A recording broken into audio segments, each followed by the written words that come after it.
England की चमकती रोशनियों में सारम ने अपनी तालीम मुकम्मल करने के लिए कदम रखा था। उसे इंग्लैंड आए हुए पूरे 5 साल हो चुके थे। इन 5 वर्षों में वो एक बार भी पाकिस्तान नहीं गया था। स्कूल के बाद उसने मेडिकल की तालीम के लिए बैरून मुल्क का इंतखाब किया था। पढ़ाई करते करते वक्त कैसे गुजरा उसे खुद पता नहीं चला। जब कॉलेज की तरफ से कुछ दिनों की छुट्टी मिली तो सारम ने फ़ौरन वतन जाने का फैसला किया, लेकिन ऐन उसी दौरान उसकी तबीयत ख़राब होने लगी। डॉक्टर को दिखाया तो पता चला कि उसे टाइफाइड हो गया है। बीमारी की वजह से वो सफ़र मनसूख करना पड़ा, मगर दिल में वतन वापसी की ख्वाहिश तेज़ होती गई। 5 साल बाद अपने घर अपने दादा दादी से मिलने की खुशी उसके चेहरे से साफ झलक रही थी, ख़ास तौर पर क्योंकि पिछले कई महीनों से वो अपनी दादा दादी से बात भी नहीं कर पाया था। जैसे ही तबीयत बेहतर हुई उसने टिकट बुक कराई और तैयारी में जुट गया। जहाज़ में बैठे बैठे वो ख्यालात में गुम गया। अब दादा दादी कैसे लगते होंगे? क्या बाल और ज़्यादा सफ़ेद हो गए होंगे? या वो अब लाठी के सहारे चलने लगे होंगे? उसके जहन में बचपन की यादें ताज़ा हो रही थी, जब वो दादा के गले लगकर उनकी दाढ़ी में चेहरा छुपा लेता था। उसे वो दिन याद आया जब उसके वालिदैन एक हादसे में फौत हो गए थे। वो तब सिर्फ 5 साल का था, उसका बड़ा भाई 8 साल का। दादा दादी ने दोनों को अपनी जान से भी ज़्यादा चाहत देकर पाला। उनके लिए दोनों पोतों में ज़िंदगी बस गई थी। जब सारम के दादा दफ्तर से घर लौटते तो दरवाजे से ही आवाज़ लगाते, अरे मेरा बच्चा सारम कहाँ है? जल्दी आ, तुझे गले लगा लूं, दिल को सुकून आ जाएगा। छोटा सा सारम दौड़कर आता और दादा की गोद में बैठ जाता। एक दिन दादा ने पूछा, बेटा कल दादी ने तुम्हें क्या सिखाया था? सारम हंसता हुआ बोला, चाय बनाना सिखाया दादा, अगली बार आपको भी अपने हाथ की चाय पिलाऊंगा। दादा हंसे, फिर आज ही क्यों नहीं, मौसम भी बड़ा प्यारा है।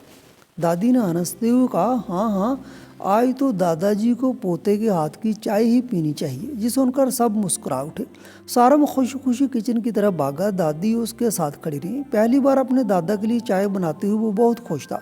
जब चाय तैयार हो गई तो ट्रे में सजाई और दादी ने तारीफ करते हुए कहा, वाह बेटा, ये तो लग रहा है जैसे किसी होटल की चाय हो। सारम ने मुस्कुराकर कहा, ये सब आप ही से तो सीखा है दादी, आपके हाथों में तो जादू है। दादा ने जैसे ही देखा कि पोता चाय ला रहा है, फौरन टीवी बंद कर दी और कहा, चलो अब तो मज़ा आ जाएगा। तीनों ने बैठकर चाय पी, बातें की और हंसी खुशी का वक्त गुजरा। उसके बाद जब सारम की मेडिकल की तालीम के लिए वीज़ा आया तो वो जाने से पहले बहुत परेशान था। वो दादा दादी को छोड़ना नहीं चाहता था, मगर दादा की ख्वाहिश थी कि उनका पोता डॉक्टर बने। दादी ने गले लगाकर रोते हुए कहा, जाओ बेटा, अल्लाह तुम्हें कामयाब करे, हम ठीक हैं, बस हमें फ़ोन कर लिया करना। दादा ने मुस्कुराकर कहा, जा बेटा, खूब पढ़, फिक्र न करना, हम अपना ख्याल रख लेंगे, तुम बस मेहनत से पढ़ाई करना, बाकी हम दोनों संभाल लेंगे। सारम इनकी दुआएं लेकर इंग्लैंड रवाना हो गया। वहां पहुंचकर पढ़ाई में मसरूफ़ हो गया, लेकिन 2-3 महीने बाद ही उसने महसूस किया कि दादा दादी से बात नहीं हो पा रही। जब भी घर फ़ोन करता, भाई या भाभी ही फ़ोन उठाते, दादा दादी से बात करा दें तो वो बहाने बनाते, वो अभी घर पर नहीं है, बाजार गए हैं या पड़ोसियों के यहाँ गए हैं। कभी नेटवर्क का बहाना, कभी किसी और काम का। सारम के दिल में कुछ खटकने लगा, जैसे कुछ ठीक नहीं है। टैक्सी ड्राइवर ने सारम को आवाज़ दी, साहब हम मंजिल पर पहुंच गए हैं। सारम ख्यालों से चौंका, खिड़की से बाहर देखा तो वतन की मिट्टी, वही गलियां, वही दरख्त, जैसी उससे गले मिलने को बेताब हों।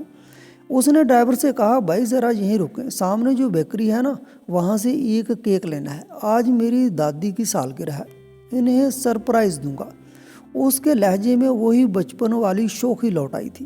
केक लेकर वो खुशी खुशी घर की तरफ बढ़ा। तकरीबन 1 घंटे के सफ़र के बाद आखिर वो अपने मोहल्ले में पहुंचा। दरवाजे पर पहुंचते ही उसने ज़ोर से आवाज़ लगाई, दादाजी, दादी, देखो कौन आया है, तुम्हारा सारम वापस आ गया। पूरा घर छान मारा, मगर किसी की आवाज़ न आई। दिल बेचैन हुआ। उसी वक्त उसकी नज़र पड़ोसी खातून शांता खाला पर पड़ी, जो गेट के पास बैठी थी। खाला, सब कहाँ गए? सारम ने तेज़ी से पूछा। शांता खाला ने जवाब दिया, बेटा, तुम्हारे भाई ने बताया था कि तुम्हारे दादा दादी कहीं रिश्तेदारों के घर दूसरे शहर गए हुए हैं और तुम्हारी भाभी अपने मेके गई हुई हैं और भाई भी बाहर है। आज शाम तक वापस आ जाएंगे, तुम अंदर जाकर थोड़ा आराम कर लो, मैं तुम्हारे लिए चाय बना कर देती हूँ। सारम खामोश हो गया, दिल उदास। आज तो दादी की सालगिरह है और वो यहाँ नहीं तो मेरा सरप्राइज़, उसने खुद से कहा। फिर सोचा, चलो घर में कोई नहीं तो इस केक को ज़ाया क्यों करूं, बाहर जाकर गरीब बच्चों में बांट देता हूं। वो इसी जगह चल पड़ा जहां वो बचपन में दादी दादा के साथ जाया करता था। वहीं करीब ही एक ओल्ड होम भी था जहां बेसहारा बूढ़े लोग रहते थे। वहां जाकर उसने बुजुर्गों से बातें की, केक बांटा और दिल को ज़रा सुकून मिला। सब ने उसे दुआएं दी। वो मुस्कुराता हुआ वहां से निकला, मगर जैसे ही सड़क पार की अचानक उसकी नज़र सड़क की दूसरी तरफ पड़ी। दो बुजुर्ग बुसीदा कपड़ों में ज़मीन पर टोकरी रखे सब्जियां बेच रहे थे। उसने चौंक कर देखा, वो चेहरे, वो आंखें, वही बैठने का अंदाज, दिल की धड़कन तेज हो गई। ये तो दादी दादा जैसे लग रहे हैं, उसने सोचा, लेकिन यकीन ना आया। उसने फौरन गाड़ी रोकने को कहा और जल्दी से उनकी तरफ दौड़ा। करीब पहुंचते ही मंजर ने उसके पैरों तले से ज़मीन खींच ली। वो वाकई उसके दादा दादी ही थे। दादी के कपड़े मिट्टी से अटे, दादा के हाथ कांप रहे थे और सामने रखी छोटी सी टोकरी में चंद गली सड़ी सब्जियां। वो राहगीरों से कह रहे थे कि बेटा कुछ ले लो, सुबह से कुछ नहीं खाया, 2 पैसे मिल जाएंगे तो रोटी ले लेंगे। सारम की आंखों से बेअख्तियार आंसू बहने लगे। वो दौड़कर दादा के कदमों में बैठ गया, उनके हाथ पकड़ लिए। दादा दादी ये क्या हालत बना ली आपने। दोनों चौंक कर पीछे हटे। दादी बोली, बेटा सब्जी ले लो ना, बहुत देर से बैठे हैं। वो उसे पहचान ना पाई, उनकी आंखों की बिनाई धुंधला चुकी थी। सारम रोता हुआ बोला, मैं सारम हूँ दादी, आपको पोता। और अगले ही लम्हे दोनों के गले लगकर जारो कतार रोने लगा। दादा दादी हैरान रह गए, उनके चेहरे पर सदमे और खुशी के आंसू एक साथ बहने लगे। वो तीनों सड़क किनारे बैठकर बरसों का दुख आंसू में बहाने लगे।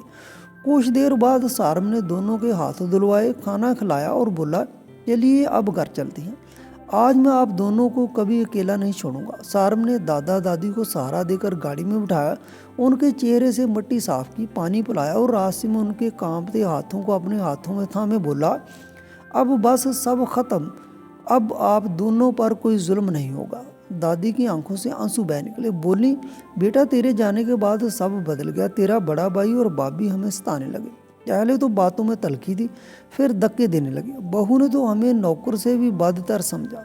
सुबह से शाम तक मुझसे घर के सारे काम करवाती और खुद सारा दिन टीवी के सामने बैठी रहती। तुम्हारे दादाजी से बाहर के सारे काम करवाते और जो पैसे उन्होंने कारोबार से कमाए थे वो सब तेरे भाई ने हथिया लिए। मेरे पास जो थोड़ी बहुत जमा पूंजी थी वो भी हमसे छीन ली। फिर खाने के लिए तरसाने लगे, जो बचा खचा बासी खाना होता वही हमें दे देते। तेरे दादाजी की हालत दिन ब दिन बिगड़ने लगी। मैंने छुपकर कुछ पैसे जमा कर इन्हें डॉक्टर को दिखाया तो डॉक्टर ने बताया कि इन्हें शुगर हो गई है, दवा खाने की ज़रूरत है। जब तेरे भाई से कहा उनका इलाज कराओ तो गुस्से में बोला, मेरे पास इतने पैसे नहीं है, अपने बाप का इलाज खुद कराओ। आहिस्ता आहिस्ता जब इन्हें लगा कि हम दोनों अब किसी काम के नहीं रहे तो एक दिन उस जालिम बहू ने हमें दरवाजे से धक्का देकर निकाल दिया। दादी की आवाज़ लर्ज गई, दादा की आंखों से भी आंसू बहने लगे। सारम ने दोनों के हाथ चूमे और बोला, अब आपका बेटा आ गया है दादी, अब कोई आपको नहीं सता सकेगा, आपका घर, आपकी इज्जत, सब कुछ वापस मिलेगा। घर पहुंचकर उसने इन्हें नहलाया, साफ कपड़े पहनाए, उनके लिए नया बिस्तर लगाया। दादा दादी हैरत से उसे देख रहे थे जैसे ख्वाब में हो। सारम बोला, दादी याद है ना आज आपकी सालगिरह है। दादी की आंखों में आंसू और मुस्कुराहट दोनों थे। सारम ने फौरन ऑनलाइन दूसरा केक मंगवाया। थोड़ी देर बाद जब केक आया तो तीनों ने मिलकर केक काटा, दुआ मांगी और एक दूसरे को गले लगाकर रोने लगे। दादी बोली, बेटा आज तो हम फिर से जिंदा हो गए हैं। कुछ देर बाद खाना मंगवाया गया। दादा दादी ने सालों बाद पेट भरकर खाना खाया। उनके चेहरों पर वो सुकून लौट आया जो बरसों पहले छिन गया था। रात के तकरीबन 11 बजे दरवाजे पर घंटी बजी। सारम ने दरवाज़ा खोला, सामने उसका भाई और भाभी खड़े थे। जैसे ही भाभी ने दादा दादी को देखा उनका गुस्सा आसमान पर चढ़ गया। तो वो दोनों फिर यहाँ आ गए, तुम्हें किसने इजाज़त दी इस घर में दाखिल होने की, ये मेरा घर है। वो चीखी। सारम कमरे से बाहर आया, चेहरा गुस्से से सुर्ख। बस बहुत हो गया भाभी, ये घर मेरे दादा दादी का है, तुम्हारा नहीं। जिन्हें तुमने धक्के देकर निकाला था आज वो वापस आए हैं और अब तुम यहाँ नहीं रहोगी। भाई कुछ बोलने लगा। सारम ने सख्त लहजे में कहा, अभी कुछ मत कहो, सुबह बात होगी। अगली सुबह सारम वकील के साथ थाने गया। उसने दादा दादी पर जुल्म और जायदाद हथियाने की कोशिश की रिपोर्ट दर्ज करवाई और भाई भाभी को घर खाली करने का नोटिस भिजवा दिया।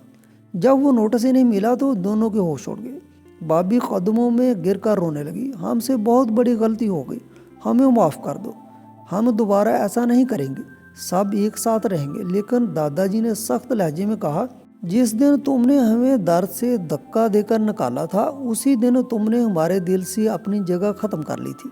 अब हम तुम्हें अपने घर में नहीं रख सकते। सारम ने उनका सामान बंधवा कर बाहर रुका दिया। दोनों शर्मिंदा और रो पड़े, मगर अब बहुत देर हो चुकी थी। कुछ दिनों बाद घर में सुकून लौट आया। दादी सेन में बैठकर वही चाय बनाती जो कभी सारम ने उनसे सीखी थी। दादा अखबार पढ़ते और सारम उनके पास बैठा मुस्कुराता रहता। दादी ने एक दिन उसके सर पर हाथ रखते हुए कहा, बेटा तूने हमारे बुढ़ापे में वो सहारा दिया जो हमें अपने ही बच्चों से नहीं मिला। अल्लाह तुझे हमेशा खुश रखे। सारम के चेहरे पर आंसुओं के साथ सुकून भी था, जैसे बरसों बाद उस घर में मोहब्बत लौट आई हो।